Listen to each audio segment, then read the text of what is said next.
Studi kasus manajemen risiko keterlambatan proyek, mengelola tantangan tenggat waktu. Manajemen risiko adalah aspek kunci dalam pengelolaan proyek yang sukses. Ketika kita berbicara tentang manajemen risiko dalam konteks proyek, salah satu risiko yang seringkali dihadapi adalah keterlambatan proyek. Keterlambatan proyek dapat memiliki konsekuensi serius, termasuk peningkatan biaya, ketidakpuasan pelanggan, dan kehilangan keuntungan. Dalam video kali ini, kita akan mengeksplorasi studi kasus tentang manajemen risiko keterlambatan proyek dan bagaimana langkah-langkah tertentu dapat membantu mengelola risiko ini. Latar belakang proyek. Studi kasus ini akan berfokus pada proyek konstruksi bangunan perkantoran besar yang dijalankan oleh perusahaan ABC. Proyek ini memiliki tenggat waktu ketat karena perusahaan tersebut ingin segera memindahkan operasional ke kantor baru ini. Proyek ini melibatkan berbagai aspek, termasuk perencanaan, perizinan, konstruksi, dan pengadaan peralatan. Tenggat waktu yang ketat menjadi salah satu faktor kunci yang harus dikelola secara efektif. Identifikasi risiko keterlambatan. Sebagai tahap awal dalam manajemen risiko, tim proyek perlu mengidentifikasi risiko-risiko yang mungkin mengakibatkan keterlambatan. Dalam kasus ini, risiko-risiko berikut diidentifikasi. 1. Cuaca buruk. Lokasi proyek ini terletak di daerah yang sering mengalami cuaca ekstrim.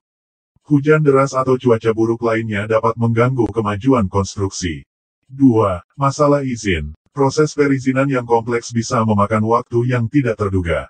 Perusahaan harus memastikan semua dokumen dan izin diperoleh tepat waktu. 3. Keterbatasan sumber daya. Terkadang, keterlambatan dalam pengiriman bahan atau peralatan dapat menghambat proyek. 4. Kemampuan kontraktor. Keterlambatan yang disebabkan oleh ketidakmampuan kontraktor atau subkontraktor dalam menjalankan tugas mereka dengan efisien. 5. Masalah teknis. Kemungkinan masalah teknis selama konstruksi yang memerlukan perbaikan atau perubahan desain. Evaluasi dan analisis risiko. Setelah identifikasi risiko, tim proyek melakukan evaluasi dan analisis risiko untuk mengukur dampak dan probabilitas masing-masing risiko. Ini membantu tim dalam memprioritaskan risiko-risiko yang perlu dikelola secara lebih intensif.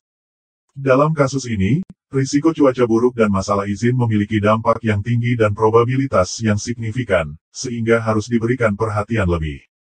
Strategi manajemen risiko. Dalam mengelola risiko keterlambatan proyek, tim proyek mengambil beberapa langkah strategis.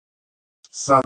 Penjadwalan fleksibel. Membangun fleksibilitas dalam jadwal proyek untuk mengatasi kemungkinan keterlambatan. 2. Monitoring cuaca. Menerapkan sistem pemantauan cuaca dan rencana tindakan darurat jika cuaca buruk diperkirakan. 3. Perencanaan perizinan. Memastikan proses perizinan diawasi secara ketat dan mencari cara mempercepatnya jika mungkin. 4. Manajemen stok. Menjaga stok bahan dan peralatan kunci untuk menghindari keterlambatan karena keterbatasan pasokan. 5. Kualifikasi kontraktor. Memilih kontraktor dan subkontraktor yang memiliki reputasi baik dan kemampuan untuk menyelesaikan proyek tepat waktu. Pelaksanaan tindakan korektif. Selama proyek berlangsung, tim proyek secara teratur memantau risiko dan melaksanakan tindakan korektif jika diperlukan. Ini dapat melibatkan perubahan jadwal, perbaikan dalam manajemen perizinan, atau intervensi untuk mengatasi masalah cuaca buruk yang tiba-tiba. Kesimpulan, manajemen risiko keterlambatan proyek adalah bagian integral dari kesuksesan proyek konstruksi. Dalam studi kasus ini, perusahaan ABC berhasil mengidentifikasi risiko-risiko yang mungkin menyebabkan keterlambatan, menganalisis mereka secara cermat, dan mengambil langkah-langkah proaktif untuk mengelola risiko tersebut. Sebagai hasilnya, proyek berjalan sesuai jadwal, dan perusahaan dapat memindahkan operasional mereka ke kantor baru tepat waktu. Proyek-proyek lain dapat mengambil pelajaran dari studi kasus ini dan menerapkan prinsip-prinsip manajemen risiko yang sama untuk mencapai kesuksesan dalam menghadapi risiko keterlambatan proyek. Manajemen risiko yang baik bukan hanya tentang menghindari risiko, tetapi juga tentang mengelolanya dengan bijaksana untuk meminimalkan dampak negatifnya. Semoga bermanfaat.